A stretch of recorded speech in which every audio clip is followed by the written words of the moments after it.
नमस्कार दोस्तों। आज हम एक सुप्रीम कोर्ट के एक अच्छे जजमेंट के बारे में बात करेंगे।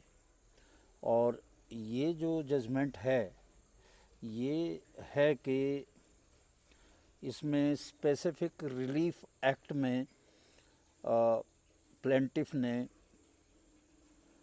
एक रिलीफ मांगी थी।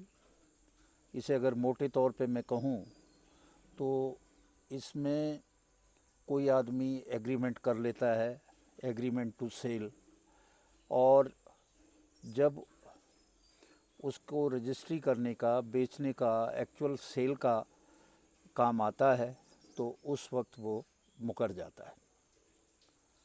तो बाद में प्रोविज़न है कि जो स्पेशल रिलीफ एक्ट है उसमें वो कोर्ट में जाकर रिलीफ मांग सकता है और ये कह सकता है कि साहब इसने मेरे साथ एग्रीमेंट किया था सेल करने का और कहा था कि मैं इतने दिन में कर दूंगा और उसने किया नहीं। तो ऐसे ही ये केस सुप्रीम कोर्ट के अपील में आया था और उसमें क्या कुछ निर्णय हुआ इसकी हम बात करेंगे। ये निर्णय बहुत ही महत्वपूर्ण निर्णय है। ये केस का टाइटल है Janardan Das and others versus Durga Prasad Agarwal and others, और ये सिविल अपील नंबर 613 2017 की है। और इसमें जो बेंच थी सुप्रीम कोर्ट की वो थी माननीय जस्टिस विक्रमनाथ, जस्टिस पंकज मिथाई और जस्टिस प्रसन्ना बी वार्ले। हुआ ये कि एक व्यक्ति ने एग्रीमेंट टू सेल किया और वो एग्रीमेंट टू सेल जो है वो उसमें जो ओनर थे उसमें 5 ओनर थे और वो सभी भाई बहन थे। पिताजी की संपत्ति थी और पिताजी की संपत्ति में 2 भाई और 3 बहनें थीं। जब एग्रीमेंट हुआ तो 2 भाइयों ने एग्रीमेंट कर लिया और कहा कि भाई बहनें आ जाएंगी और जिस दिन आप ये रजिस्ट्री वगैरह कराओगे उस दिन वो आके साइन कर देंगी, इसमें कोई दिक्कत की बात है नहीं। और फिर पिताजी की संपत्ति थी तो वो आई नहीं बहनें, और इसके बाद में वो रजिस्ट्री हुई नहीं। तो उसमें वो शख्स कोर्ट में चला गया और कोर्ट में जाकर उसने जो है स्पेशल जो स्पेसिफिक परफॉर्मेंस है उसके तहत उसने मामला दर्ज कराया, कोर्ट में दाखिल कराया। तो जो ट्रायल कोर्ट है, ट्रायल कोर्ट ने जो है निर्णय दिया कि भाई आप किसी दूसरे की एश्योरेंस पे इस तरह उसको कोई बंदिश तो दे नहीं सकते। जो एग्रीमेंट टू सेल हुआ उसमें 2 जो ओनर है उन्होंने साइन किया, उन्होंने आप जैसा कहते प्रोमिस किया, पर उन्होंने तो साइन नहीं किया था उसके ऊपर। और जब साइन नहीं किया तो आप उसको कानूनन जो है मजबूर नहीं कर सकते कि वो जो है अपनी प्रॉपर्टी को बेचे। ये प्रॉपर्टी थी सुरेंद्र नाथ बनर्जी जी की जो ओरिजिनल ओनर हैं, और बारीपाड़ा उड़ीसा में ये प्रॉपर्टी थी।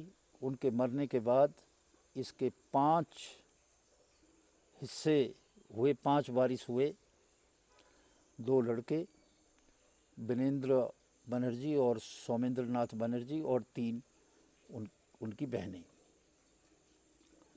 अब जब ट्रायल कोर्ट ने कहा कि आपका हक नहीं बनता, आप जो है इसमें किसी भी तरह से आपको रिलीफ नहीं मिलेगी,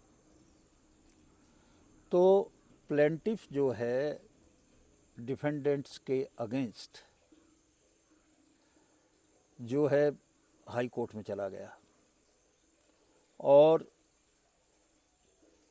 कटक में उड़ीसा हाई कोर्ट में उसने कहा कि साहब ऐसे ऐसे बात है, और उड़ीसा हाई कोर्ट ने उसके हक में फैसला दे दिया, डिक्री कर दी।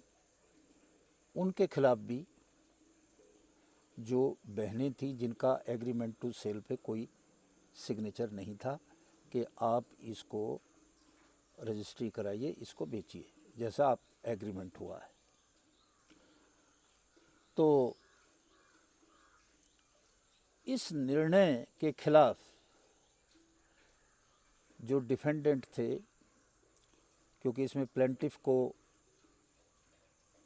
राहत मिली थी, तो वो सुप्रीम कोर्ट आ गए और सुप्रीम कोर्ट में जो निर्णय दिया उस निर्णय में स्पष्ट कहा कि भाई इनका कोई हक नहीं बनता, इनको अगर एग्रीमेंट टू सेल कराना था तो 5 के 5 लोगों से साइन कराना चाहिए था।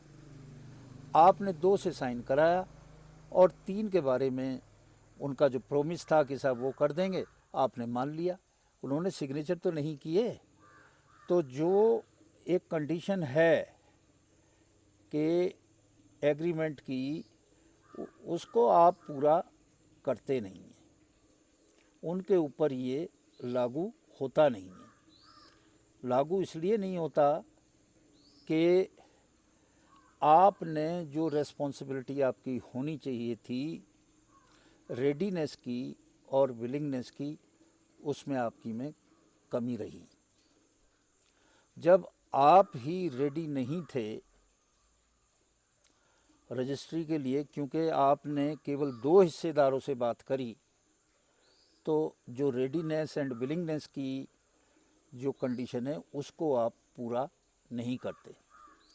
और जो ओनस है, जिम्मेदारी है, जो जिम्मेदारी है एग्रीमेंट में, खासकर जब कुछ पक्ष अनुपस्थित होते हैं या हस्ताक्षरकर्ता नहीं होते हैं, तो यह सुनिश्चित करने के लिए प्लेंटिफ पर ही जिम्मेदारी है कि वह सभी आवश्यक सहमति और भागीदारों को बुलाए, उनसे सिग्नेचर कराए। अब आपने उनको बुलाया नहीं और जो आए नहीं उनके खिलाफ आप कैसे डिक्री पास करा सकते हैं? जो हाई कोर्ट ने, उड़ीसा हाई कोर्ट ने, कटक हाई कोर्ट ने ये बात कही वो एकदम गलत है। सुप्रीम कोर्ट ने कहा आप उन लोगों को मजबूर कर रहे हैं जो उसके सिग्नेटरी नहीं है, जिन्होंने साइन किया ही नहीं है। 5 आदमियों की प्रॉपर्टी है, उसमें से 2 लोग जो है वो साइन कर रहे हैं, आप 5 के 5 के ऊपर डिक्री कर रहे हैं, ये तो गलत है। आपने अगर एग्रीमेंट टू सेल करना चाहिए तो सबको रेडी करते, सबकी विलिंगनेस लेते, तो बात थी। तो उन्होंने उठा के ये जो फैसला है ये डिफेंडेंट के पक्ष में किया, और जो प्लेंटिफ था उसको कोई भी रिलीफ, स्पेशल रिलीफ एक्ट में कोई दी नहीं। ये कच्चा मामला है और इसमें साफ तौर पे ये बात आती है कि अगर कोई मौखिक रूप से कहे, कोई ओरली कहे, कुछ भी कहे, तो उस बात को नहीं माना जा सकता। अगर लिखित के एग्रीमेंट में कोई दूसरे के लिए कमिट कर रहा है तो भी नहीं।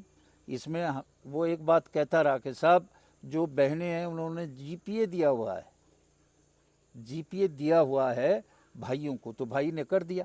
अरे भाई, सुप्रीम कोर्ट ने कहा भाई जीपीए तो उसके बाद उन्होंने वो भी कर दिया इन्वोक, और जीपीए इस पर्पज़ के लिए था ही नहीं। जीपीए एक स्पेसिफिक पर्पज़ के लिए होता है जिसमें ये पर्पज़ शामिल नहीं है, तो आपको उसकी भी रिलीफ नहीं मिलेगी।